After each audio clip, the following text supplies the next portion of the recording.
She is also a wonderful educator and helped to lead 2 sessions last week at the PGY4 annual meeting. And we can't wait to hear her grand rounds this morning, so I'll turn it over to you.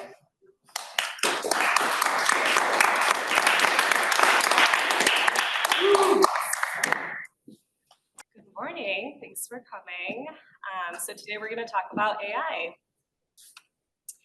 I have no financial disclosures.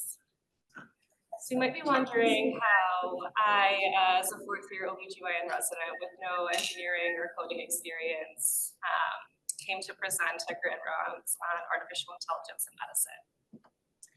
I remember a few years ago seeing some AI abstracts pop up at conferences and in journals, and feeling very overwhelmed by the entire topic. I didn't really felt like I understand the vocabulary. The field just seems so vast. But as I began to dig deeper and began to learn more about AI in medicine, I began to realize how critical the clinician perspective was in implementing AI into healthcare. And that's what inspired me to talk about this topic. So my goal for this talk is for all of us to start to develop a framework for critically thinking about AI use in healthcare.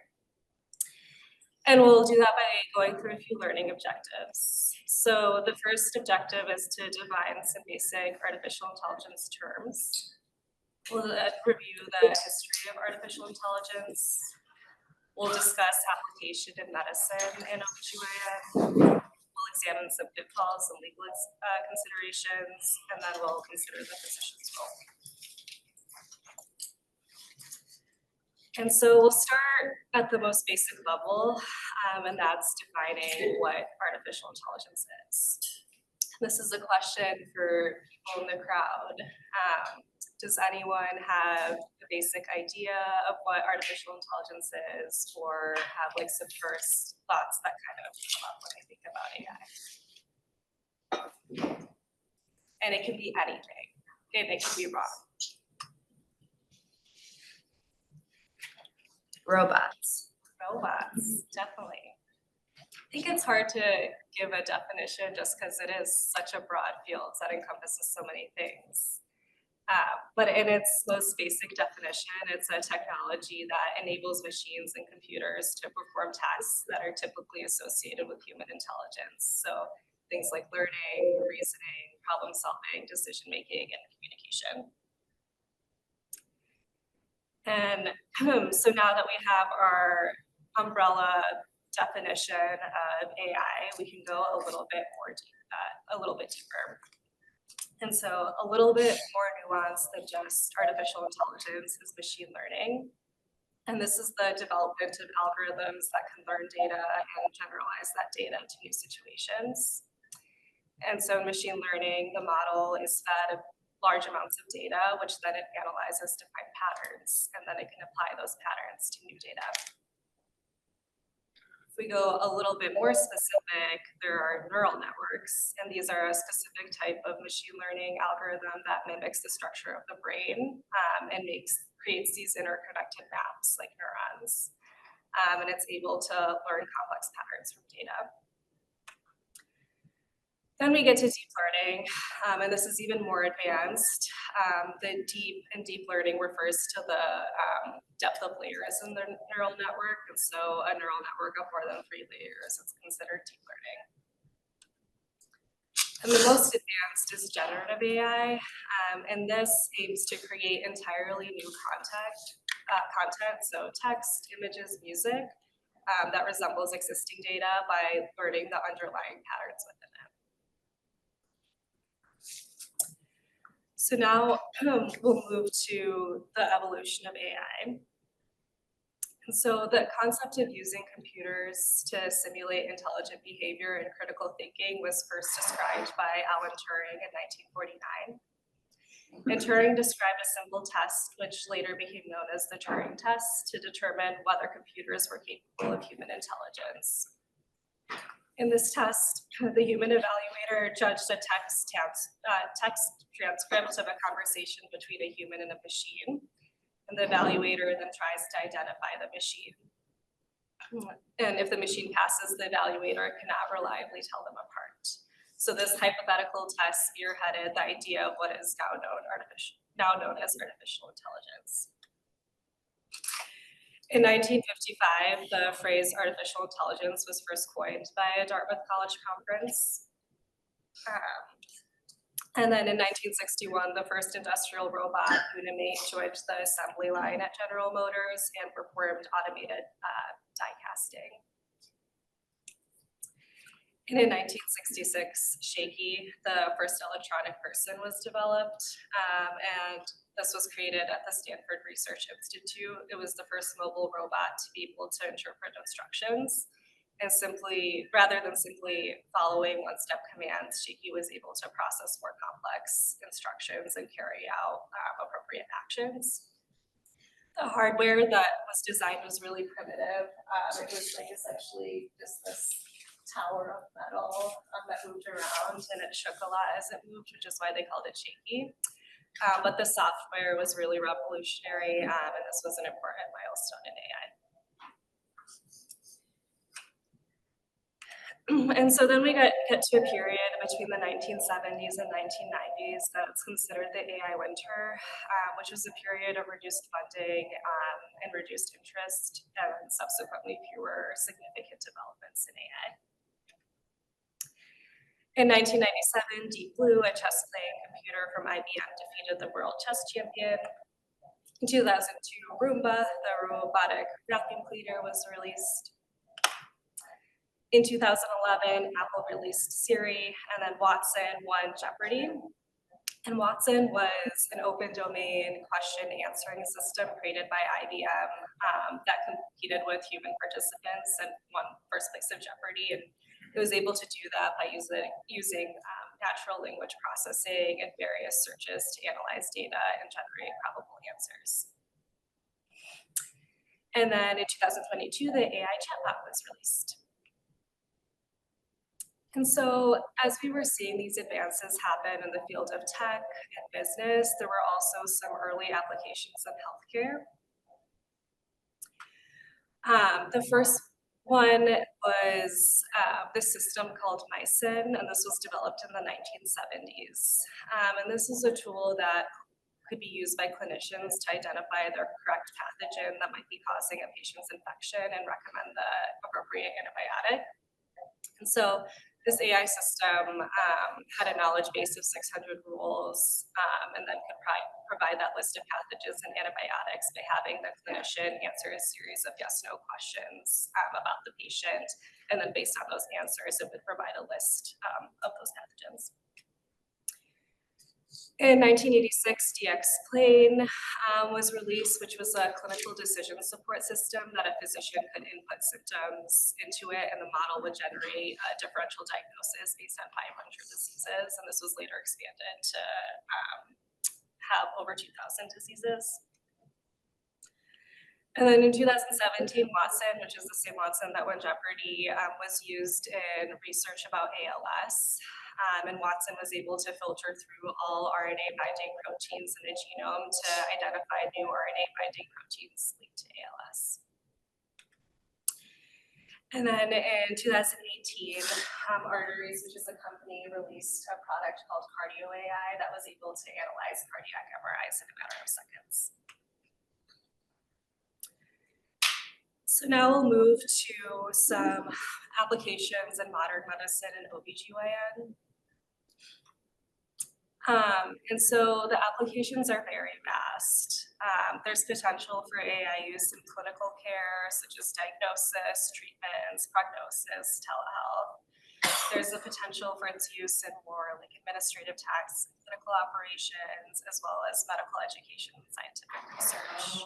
This is by no means an exhaustive list of all of the possibilities of AI in medicine, and we certainly won't get through each individual topic, but this is just to kind of show that the potential is vast. So I'll first focus on an area that's been shown that has shown early promise, and that's AI and imaging-based fields.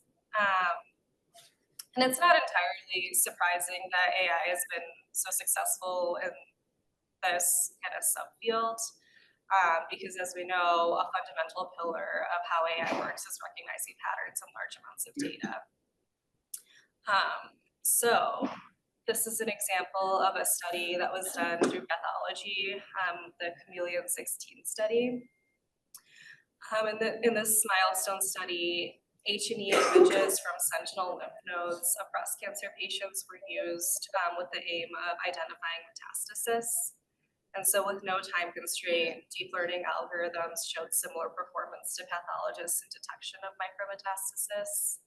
And then to simulate a more clinical practice setting, the time constraint was imposed, which demonstrated an outperformance by the algorithm over manual evaluation by 11 pathologists. There's also been some studies in dermatology. So in this study, a neural network was trained on over 100,000 clinical images consisting of 2,000 diseases, and then were presented with benign and malignant skin lesions. The model's performance was tested against 21 board-certified dermatologists at biopsy-proven clinical images. And the neural network achieved performance on par with all tested experts, demonstrating that this technology was capable of classifying skin cancer with a level of competence comparable to dermatologists. This is a large study that's ongoing in Sweden in the field of radiology, and it's called the Mammography Screening with Artificial Intelligence Trial. It's a randomized controlled non-inferiority trial investigating AI-supported screening compared to double reading without AI. And so first, it's important to note that in Europe, double reading of screening examinations is the standard of care. And in this study, they recruited just over 100,000 patients who were then randomized one-to-one to be either in the AI-supported screening group, which triage screening examinations to a single read or a double read based on how suspicious the image looked, versus the standard double read. And in the AI group, images were labeled low risk, intermediate risk, and high risk. The low-risk images were triaged to the single read, and the intermediate and high-risk images were triaged to a double read.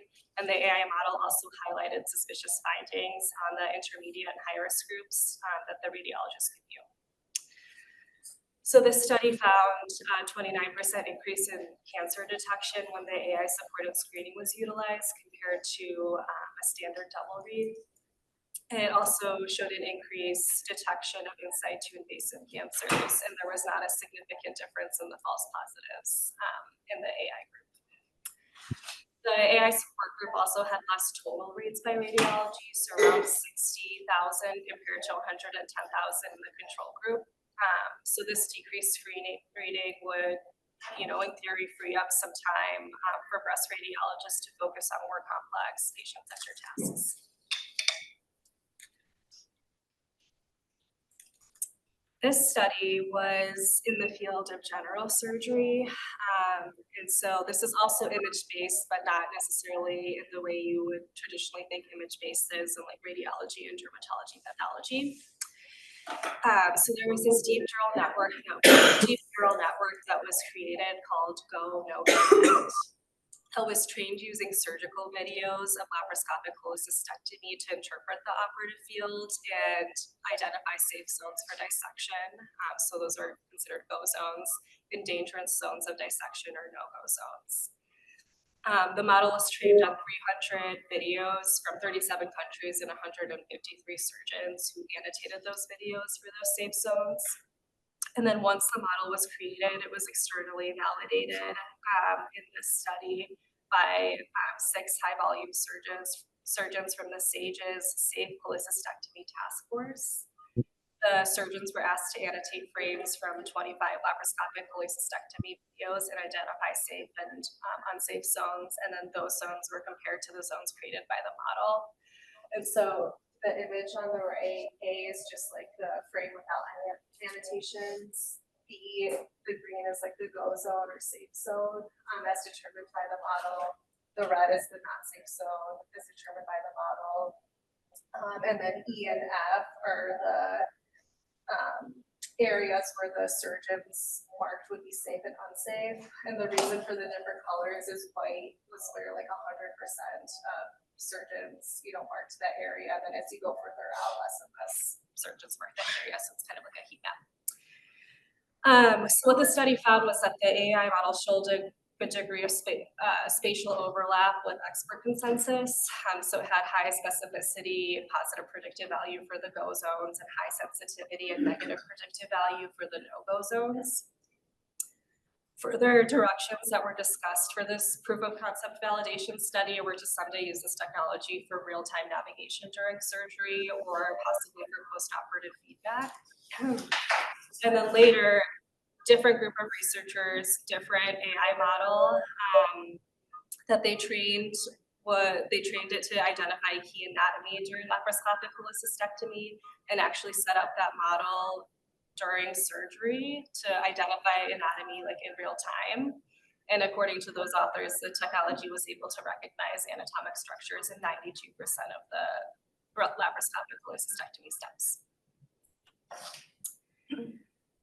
Moving on to a study that applies to the field of obstetrics. So this was a study that was published in the New England Journal of Medicine in 2022.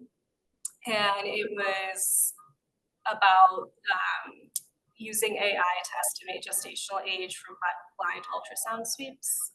And the problem that this study aimed to address was the relatively infrequent use of OB ultrasounds in low and middle income countries. And the reason for this disparity includes the expense of traditional ultrasound machines, the requirement of reliable electrical power, and the need for obstetrics trained sonographers to obtain the images, and then the need for expert interpretation. And so in this study, a neural network was trained to estimate gestational age from blind ultrasound sweeps or cine loop videos, and the performance was assessed based on previously established gestational age. This included almost 5,000 patients. The ultrasound sweeps were performed first with the commercial ultrasound machines, like the big ones that we use in the clinic, and then also low-cost battery-powered devices.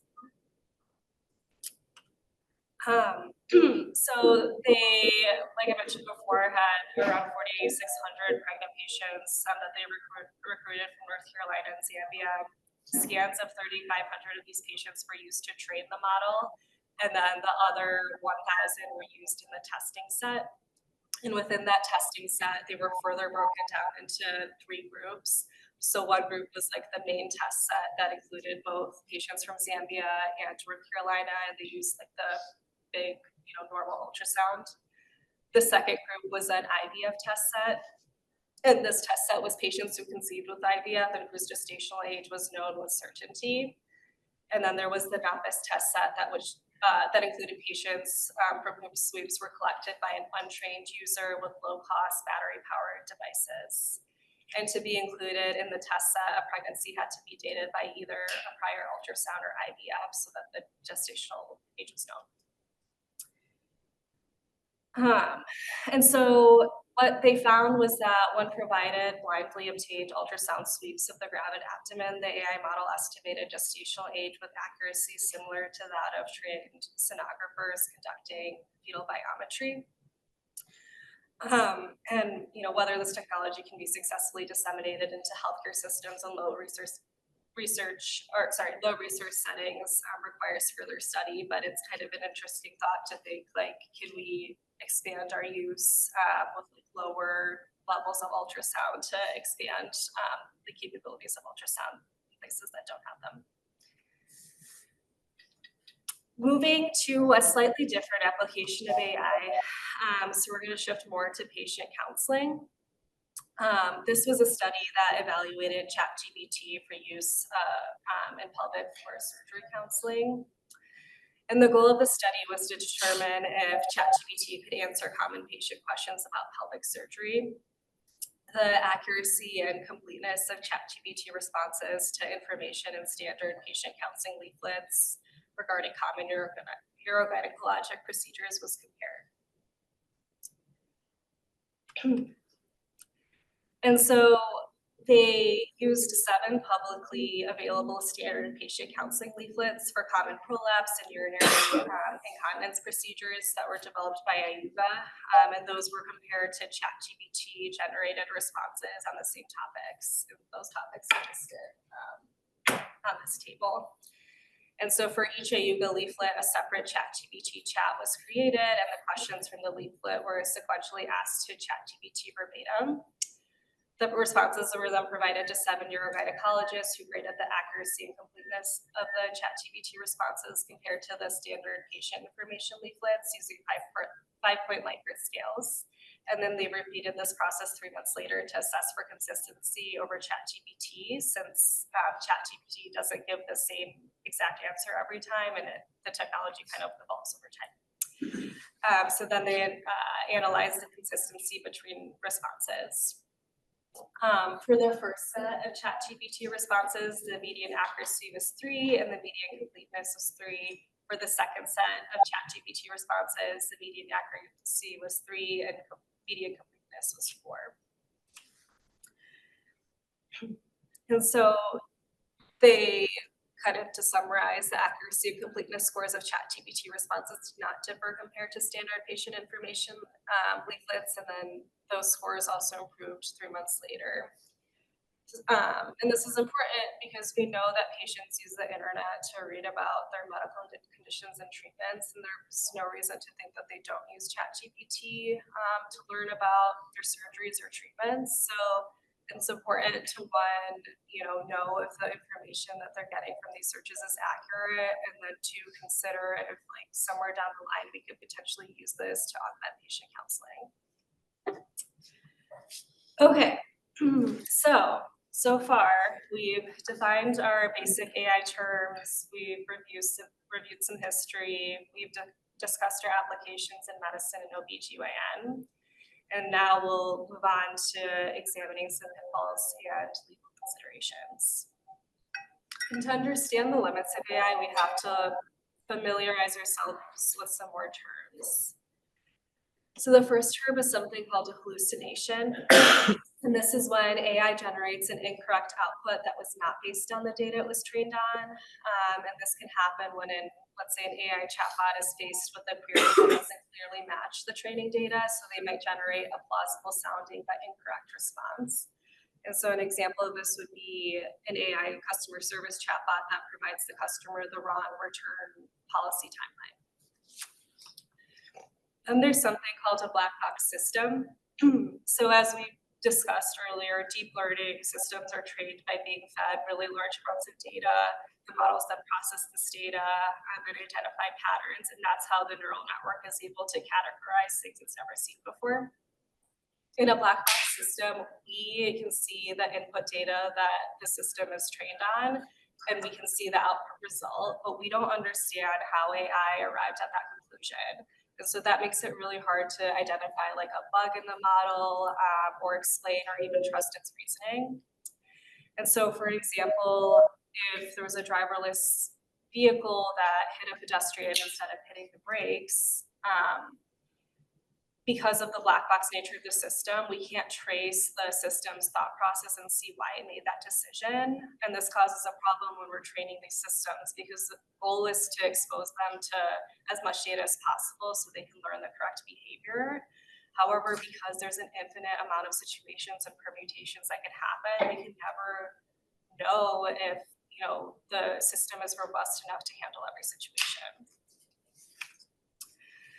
And then there's the problem of drifting, which is a phenomenon where an AI model's performance degrades over time due to changes in real-world data and distribution compared to the data that it was trained on. So an example of this would be a spam filter was trained on a data set of spam emails from years ago.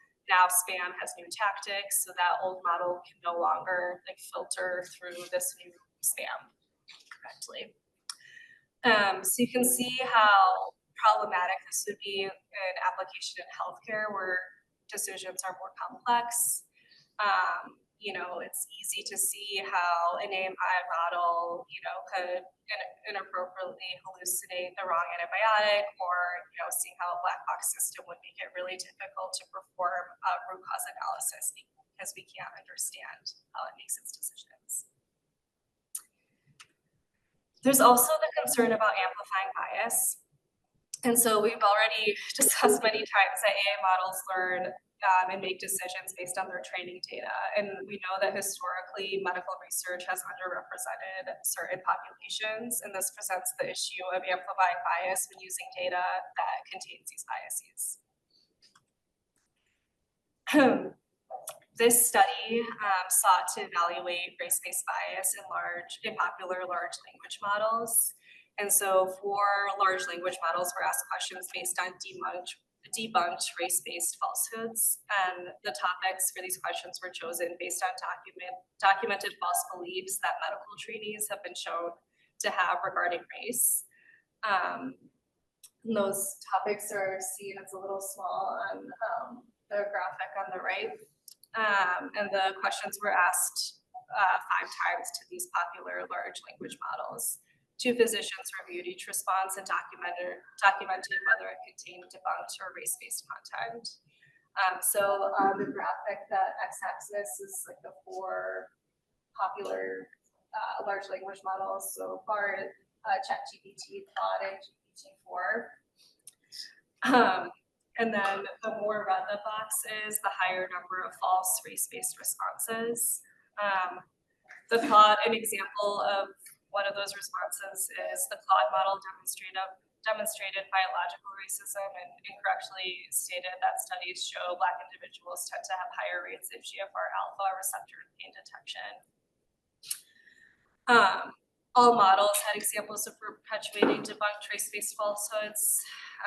And kind of the issue with these large language models is that they're trained in an unsupervised fashion by data on the internet and textbooks. And so they may incorporate older, biased, or inaccurate information since they don't assess the research quality when generating their answers. And so as large language models continue to become more widespread, they might amplify biases, they might propagate structural inequities that exist in their training data, and ultimately cause downstream harm. Some more ethical and legal considerations. So there's something called automation bias in AI, and that refers to the over-reliance on an AI model that can cause failure to recognize errors and intervene when a model is incorrect.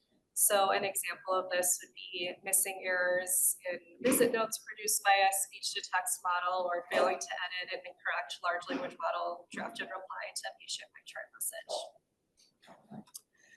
There's also the concern about breaches of patient confidentiality. So firstly, there's a concern about access, use, control of patient data, as most of these large AI companies are privately owned.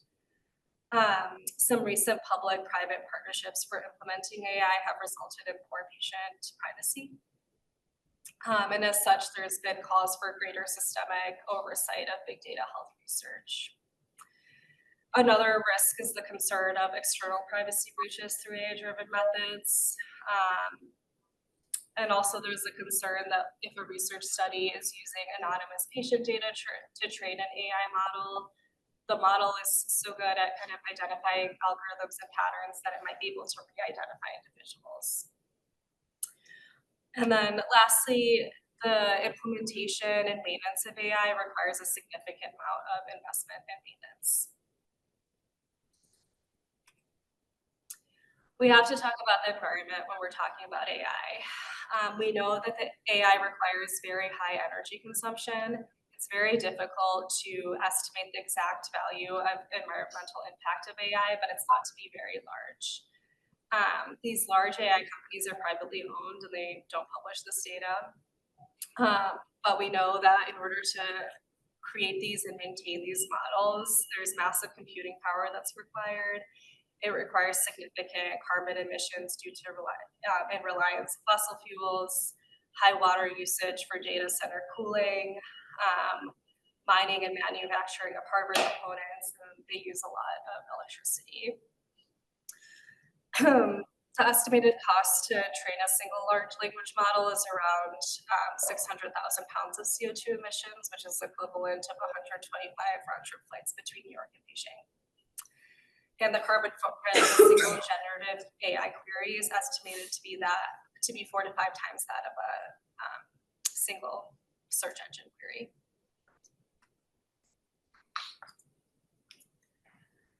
So we'll pivot a little bit to now evaluating the liability risk of using AI in healthcare. The first aspect to understand, which hopefully we all know, is that AI is not just one technology, but a heterogeneous group of technologies. And within that, they carry varying liability risks. And if we're able to identify AI tools with the greatest risk, that can help target high-risk interventions and clinical oversight. And so there's 3 questions you want to ask if you or healthcare administration is looking to implement an AI model in clinical use. And so for the first question is, what is the likelihood of error in this model? And this depends on the training set and kind of like how you intend to use the model. 2 is, how much buffer time exists between failure of the tool and harm to patient? And 3, how serious is the potential harm to patients? And so when tools have hallmarks of high liability, so low opportunity to catch the error, high potential for patient harm, organizations should expect to allocate substantial time and resources to safely monitor these tools. All right, so now that we've gone through our applications, our pitfalls, let's consider the role of the physician. By now, I've hopefully convinced you as healthcare providers and physicians that it's our responsibility to critically evaluate and interpret AI models. We should not shy away from familiarizing ourselves with this technology and critically evaluate it, just as we've been taught to do with scientific research. We know that AI models are easily influenced by changes in their data sets. And so if we're able to find deficiencies or biases, we can help retrain these models so they can work more correctly. The second point is to continue to focus on DEI efforts. As we discussed earlier, AI has the potential to amplify bias, and we must continue identifying and researching health disparities so we can diversify our medical data sets. And this will ensure that AI is designed in a way that is conscious of the risk of systemic biases and works actively against them.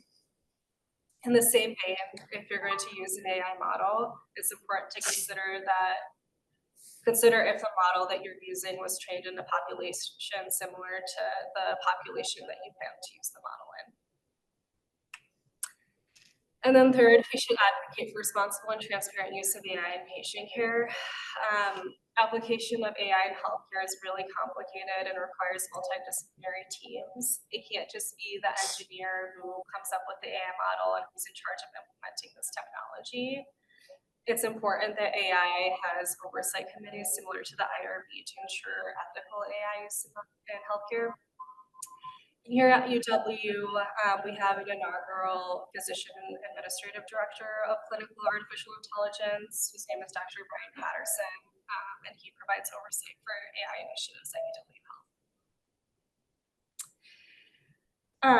I just wanted to recommend this article that was published in the Green Journal in May 2024 called The Equitable Artificial Intelligence in Obstetrics, Maternal Fetal Medicine, and Neonatology, and it's co-authored by our very own Dr. Tiffany Green. And a lot of the points that I talked about today, I got from this article. So it's definitely worth the read. Okay, so to conclude, to echo the many people who are much more experienced in this topic than me, it's not a question of if AI will be incorporated into healthcare, but how. And while many of us are not coders or engineers, I hope that this talk gave you a framework for thinking about the opportunities as well as problems that exist when implementing AI in healthcare. We should feel empowered as physician scientists to use our clinical perspective to influence how these new technologies will be applied so that we can safely and efficiently take care of our patients. Thank you.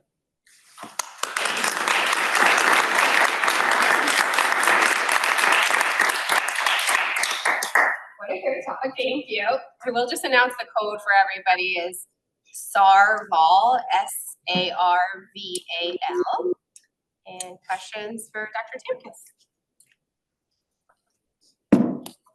Okay, I have one. No, sure. Okay, are there any tedious tasks of residency that you think AI could help you with? Save Yeah. time? Amazing question. I've looked into this. I think the biggest, like, my hope for AI is that it could alleviate some like more admin tasks. Because we know these things cause physician burnout. It's like things like my charge or the EMR.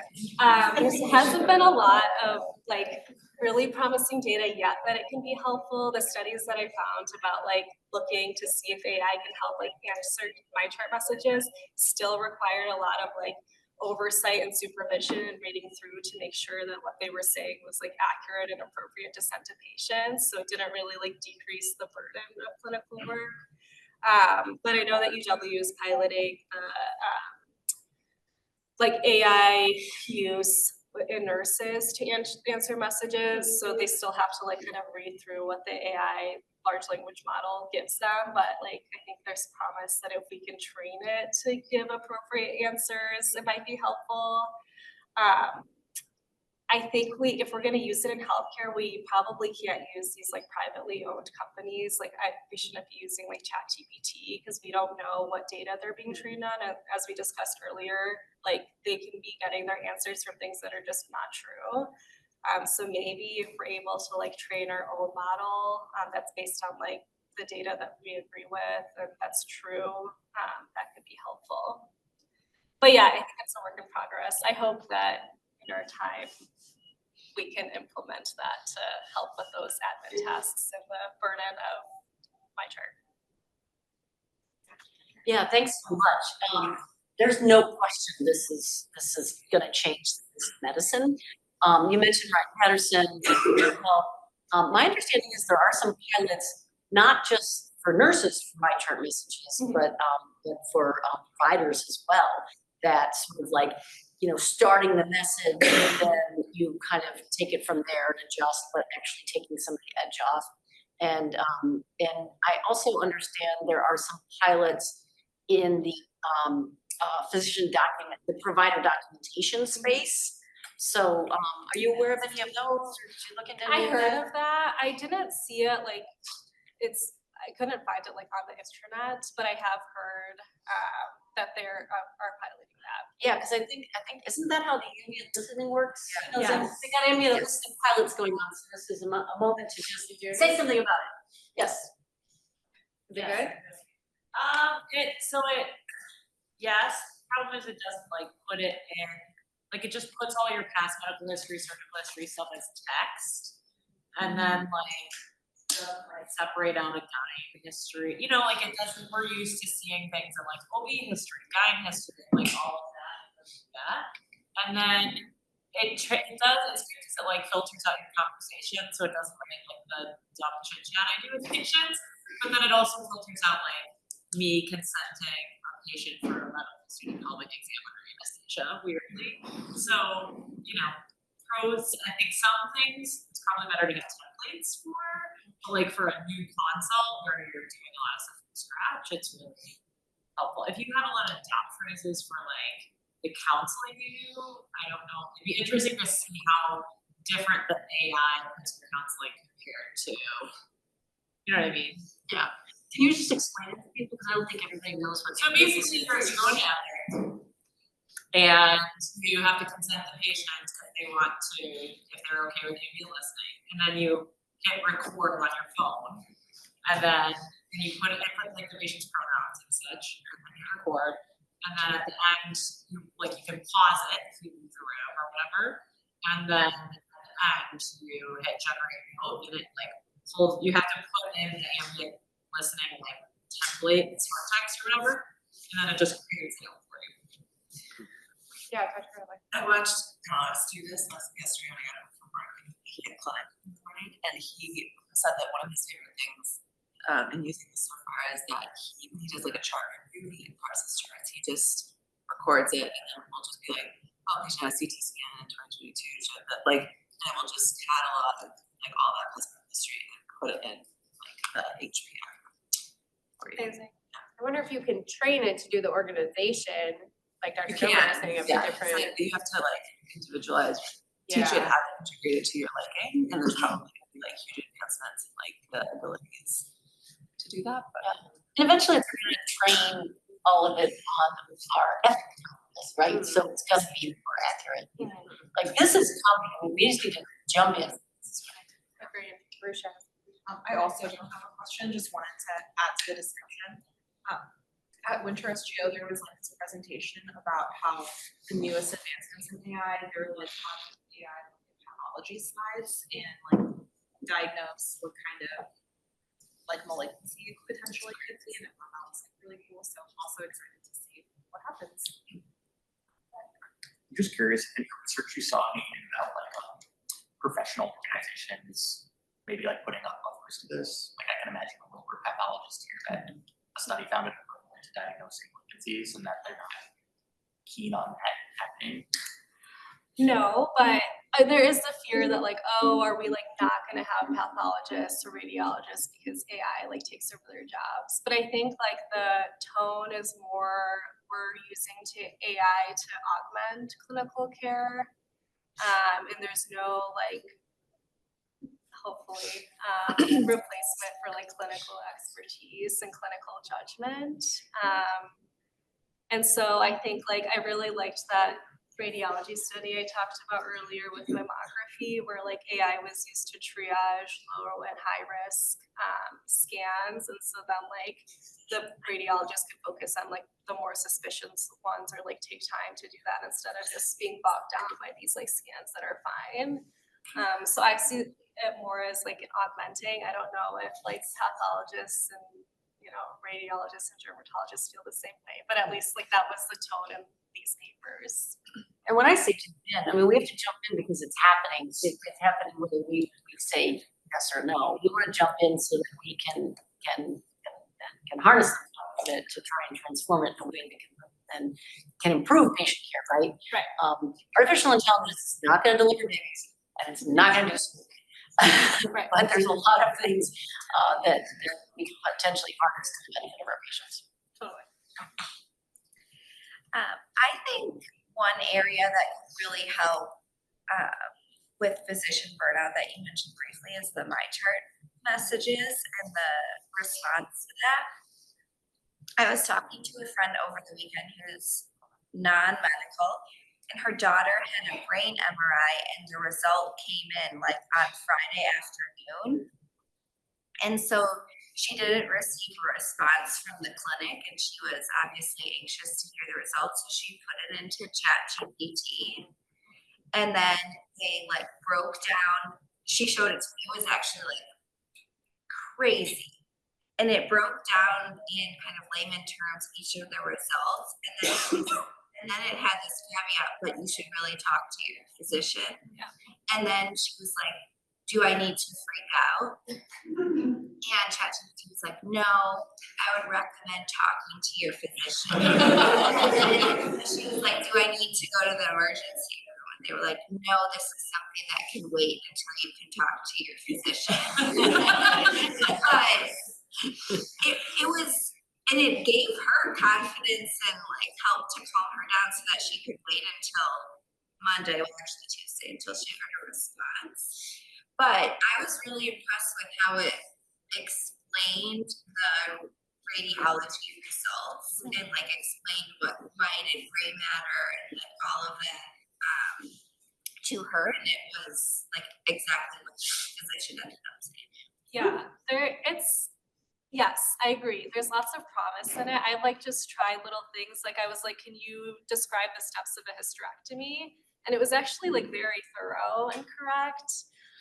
Interestingly, the one study I talked about that looked at like ChatGPT responses to race-based falsehoods, for some of the questions, the ChatGPT was like, no, this is wrong.